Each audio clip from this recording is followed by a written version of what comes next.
Lo que ahorita están haciendo es un ejercicio que se llama de forense para tratar de indagar qué es lo que ha ocurrido, por dónde se puede haber sido la brecha. Muy bien, no es la primera vez que estos hackers Guacamaya se han dedicado a sacar información sobre los gobiernos. Hace poco remecieron con información del gobierno mexicano. Nosotros vamos a hablar con Eric Iriarte, abogado especialista en Derecho Digital. Eric, adelante, por favor. Bienvenido a Exitosa. Exitosa. Hola, un gusto hablar contigo siempre sobre estos importantes temas.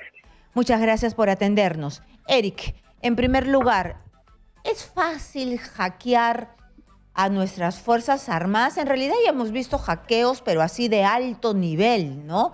Y nosotros deberíamos tener mucho más cuidado porque esta información es sensible, ¿no? Es decir, se trata de Chile, se trata del Comando Conjunto, se trata de las Fuerzas Armadas, pero si nosotros tratamos de comparar, han habido filtraciones hasta de los Estados Unidos, ¿no? Similares. Mira, un primer punto para considerar es que esta revelación de información está dentro de un paquete que se llama Guacamaya Leaks. Los Guacamaya Leaks, que aparentemente son un tema de ciberactivismo, han revelado información procedente de las Fuerzas Armadas de México, Fuerzas Armadas de Chile, las Fuerzas Armadas peruanas y aparentemente también de otras Fuerzas Armadas de la región. Con lo cual no es solamente que se haya hecho un caso para el Perú, o solamente de la información peruana. Segundo, el volumen de información revelada fundamentalmente se trata de correos electrónicos, con lo cual tendrían que haber tenido algún tipo de acceso a servidores de correo electrónico donde estaba almacenada esta información. Tercero, la información que está siendo revelada es fundamentalmente información que está en formato plano, en formato texto, que no estaba cifrada. Entonces, lo que estamos viendo aquí es una brecha de seguridad en algún instante de diversos mecanismos que se ha aprovechado para obtener la información y publicarla. Probablemente vayamos a encontrar información cifrada, sí, pero hay que descifrarla, y con lo cual hay cierta información que aún habiendo sido accedida no puede verse o no puede leerse porque está cifrada.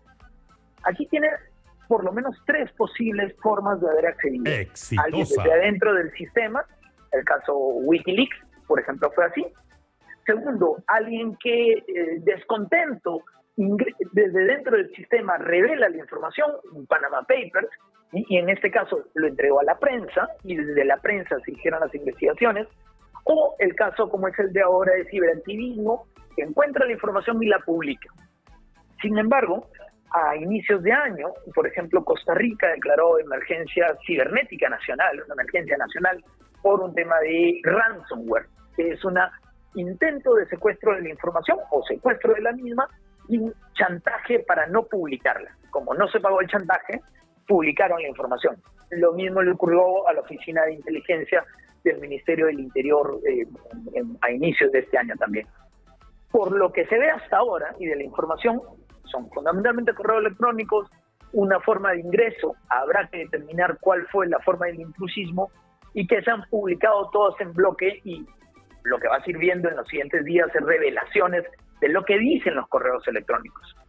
En efecto, han mostrado un tema de un contingente, que puede ser un ejercicio militar, que puede ser una preparación, pero los ejércitos hacen eso, las Fuerzas Armadas se preparan para diversos contingentes. En caso de, justo leí ahora, que en el caso de la revelación de México, por ejemplo, decían, oye, vamos a probar la vacuna esta que estamos haciendo acá en México con los soldados, y decían, no, mejor no lo prueben con los soldados. Este tipo de cosas vamos a ver en los siguientes meses, y depende de la prensa ver las revelaciones que se van a lograr. Así es, porque estaba yo leyendo la información de CIPER Chile, y lo que se ve es lo que se harían en ejercicios militares, ¿no? Hablan de comprar muñecos, ver cómo funcionaría una estrategia del engaño, ver cómo cómo moverían pues sus fichas para que no afecte a la población civil, cómo intervendrían algunos medios de comunicación para que no tengan información de intervenciones muy peligrosas de Chile en nuestro país, cómo harían todo lo posible para mantener al enemigo lejos. Es decir, se ponen en todos los escenarios, pues, ¿no? Y de eso se Claro, y trata. hay que recordar que a veces también se publican documentos para engañar al otro. O sea, porque estos correos no estaban encriptados, sino que estaban libres. A lo mejor porque si hubieran caído en manos de alguien no tenían mayor importancia. Y los sí importantes y los verdaderos sí están encriptados. Esto es parte de lo que va a tener que informar en su momento el gobierno, en realidad el comando conjunto. En el caso de México, el mismo presidente tuvo que salir a hablar. En el caso de Chile, el jefe del comando conjunto tuvo que renunciar. Es decir, hay que ver cuáles son las opciones que va a tomar el gobierno efectivamente frente a este caso, y también reconocer de que no se trata simplemente de que alguien entró a la fuerza bruta. Puede, como te digo, haber sido una brecha de seguridad, una falta de una actualización de un software, un servidor, pero también, y esto hay que tomar en especial consideración, que hay que invertir en esto, hay que gastar en ciberseguridad, hay que tener recursos. El Perú, por ejemplo, tiene una ley de ciberdefensa desde hace 3 años que no está reglamentada. La ley de ciberseguridad que se dio a dar en el 2019 fue observada por el presidente Vizcarra, y por el motivo que fuera, y no tenemos una ley de ciberseguridad. Tenemos una ley sobre seguridad informática, que no es necesariamente lo mismo. Entonces, también es que hemos tenido la posibilidad de hacerlo y no lo hemos hecho. En México está debatiendo toda esta semana, a raíz de esta circunstancia, la ley de ciberseguridad. ¿Por qué nosotros, habiendo tenido la capacidad, pues el presidente Vizcarra decidió no aprobarla? Es una decisión política, ¿no?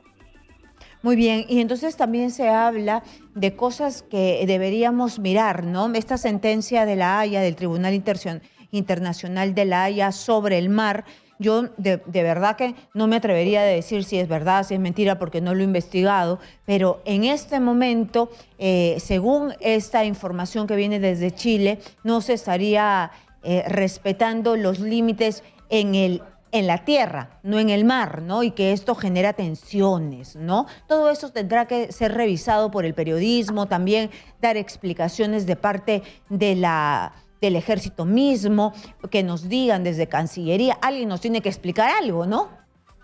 Y hay que además considerar que el tema de ciberseguridad con el tema de la pandemia se ha incrementado. El tema de ciberseguridad ya no es solamente un tema técnico, es un tema de decisión política de los altos directorios, de las compañías, también de los estados, porque implica la continuidad de negocio, implica la posibilidad de seguir cuidando los activos críticos nacionales, cuidando el core del negocio que puedan tener las industrias. No es la primera vez que había una filtración de este tipo, no es la primera vez que lo vamos a ver, ni la última, pero sí hay que entender cuáles han sido las medidas de protección. El hecho de que, por ejemplo, no tengamos este reglamento de ciberdefensa afecta. El hecho de que todavía estemos, sea casi un tema tabú el tema de la ciberseguridad. Mira, el hecho, hace unos meses, hubo un ransomware que no se pagó en la extorsión, pero que terminaron publicando información del Ministerio del Interior y no se ha seguido investigando. Ahí también la prensa tiene que actuar para indagar qué se encuentra, ¿no? Claro, aquí lo principal es saber por qué, dónde está la falla, cómo es que se ha obtenido esta información. Primero, la primera hipótesis es de que la información ha sido pública, no les interesaba y hasta quieren engañar. Segundo, es que alguien de adentro ha soltado la información. Y tercero, que ahí hay que tener bastante cuidado, es que ha sido un hueco en esta seguridad que deben tener y que por dónde se ha metido, qué han hecho, por qué ha fallado, qué es lo que pasa, no han pagado el software, no se ha actualizado, tantas cosas que tiene que ver con la ciberseguridad. Sin duda alguna estás ya toda una experta en el tema y mucho de lo que acabas de decir es lo que pudiera haber ocurrido. Bueno, ¿y qué pasa cuando ya tu seguridad se ha visto vulnerada? Si estamos en el tercer escenario, ¿qué es lo que debería estar pasando en este momento en las Fuerzas Armadas y el Comando Conjunto? Lo que ahorita están haciendo es un ejercicio que se llama de forense para tratar de indagar qué es lo que ha ocurrido, por dónde se puede haber sido la brecha. Segundo, tienen que estar haciendo un review o un checklist de, a ver, están actualizados los servidores, había algún puerto abierto, alguna conexión. Recuerdo un caso bastante conocido, por ejemplo, un casino en Las Vegas, muy conocido, que tenía todos los niveles de ciberseguridad y habían dejado activo el control de temperatura de una pecera gigante que tenían y entraron por ahí porque eso les permitió entrar a la brecha de Wi-Fi. no es que no tuvieran los instrumentos, no es que no hubieran invertido, sino que la brecha fue de alguien que no se fijó de que por ahí había una brecha chiquita, que es lo que utilizan muchos de estos casos de explotación. Uber acaba de tener un problema gigante, pero cuyo problema no fue la tecnología de protección, sino un tema de ingeniería social. Una persona que sin darse cuenta permitió y dio los accesos creyendo que estaba hablando con alguien que era de su propia compañía. A veces, la brecha de ciberseguridad terminan siendo un tema muy humano. De hecho, la mayoría de las veces son temas de personas. Y aquí falta crear una cultura de ciberseguridad no solamente en las entidades como las militares, sino en todos los lugares. A veces la ciberseguridad empieza con tu propia información y eso es lo que no estamos enseñando desde la escuela. Muy bien. Además, también uno de los puntos álgidos sí que ha llamado la atención es el tema de que se habría hecho seguimiento o que las Fuerzas Armadas habrían hecho seguimiento a personajes ligados con los territorios de las minas, donde hay conflictos sociales, también vinculados con las ONGs, pero inteligencia se debe hacer, ¿no? Más allá, es decir, mejor aún si es que son personajes que están ligados a los conflictos de una u otra manera, si son los interlocutores, si son los radicales, si están viviendo ahí, porque no van a dejar en abandono pues el tema de los conflictos sociales. Sí, sin duda el tema de este tipo de cosas tienen que ser considerados de acuerdo a los niveles de inteligencia. No hay que asombrarse del tipo de acciones que se tienen que tener, pero eso además se tiene que hacer dentro del marco de la legalidad y el marco de los principios de protección de derechos humanos que se tiene que tener como Estado, ¿no? Evidentemente el Estado tiene que proteger activos críticos nacionales a las necesidades que tenemos. Muy bien, muchísimas gracias, Eric Iriarte, abogado, especialista en temas cibernéticos. Muchas gracias por estar aquí explicándonos de qué se trata este hackeo.